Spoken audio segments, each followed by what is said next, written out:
Friends எல்லாரும் எப்படி இருக்கீங்க? நல்லா இருக்கீங்களா? நான் சூப்பராக நல்லா இருக்கு. நான் ராகி மாவோட தோசை போடுறேன். இப்போ வந்து கொஞ்சம் ராகி மாவு எடுத்துட்டேன், ஒரு பச்சைமிர்ச்சி,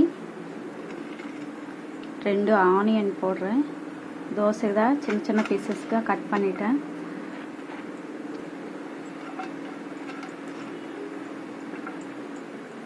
அதுக்கப்புறம் கொஞ்சம் கருவேப்பிலை, அதுக்கப்புறம் கேரட் நல்லா சீவிட்டேன். கேரட் கொஞ்சம் போடுறேன். கேரட் நல்லா சீவிட்டு இதில் போட்டேன். அதுக்கப்புறம் கொஞ்சம் கொத்தமல்லி நல்லா கட் பண்ணிட்டேன், சின்ன சின்ன பீசஸ்க்காக கட் பண்ணிட்டேன். அப்புறமா கொஞ்சம் சால்ட் போட்டேன். அதுக்கப்புறம் கொஞ்சம் ஜீரகம் போட்டேன். அதுக்கப்புறம் கொஞ்சம் தண்ணி ஊற்றுறேன். நல்லா பிசைஞ்சிட்டு நல்லா இது பண்ணணும். நல்லா பண்ணிட்டேன். இப்போ வந்து இது தோசை ஊற்ற போகிறேன். ராகி மாவு தோசை உடம்பு நல்லது. பேன் வச்சுட்டேன், ஆயில் போட்டேன். கொஞ்சம் சூடாகிறதுக்கப்புறம் தோசை ஊற்றணும். ஹீட் ஆயிடுச்சு, நான் தோசை ஊற்ற போகிறேன்.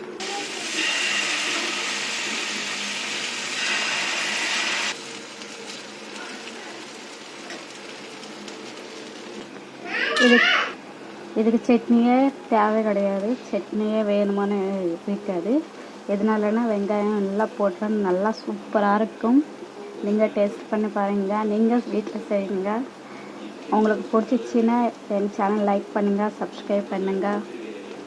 அப்படியே ஒரு காமெண்ட் கூட பண்ணுங்கள் எப்படி இருக்கும் மணி. டேஸ்டியாக எம்மியாக ராகி மாவு தோசை கம்ப்ளீட். இந்த ஒரு பிளேட் இருக்கு,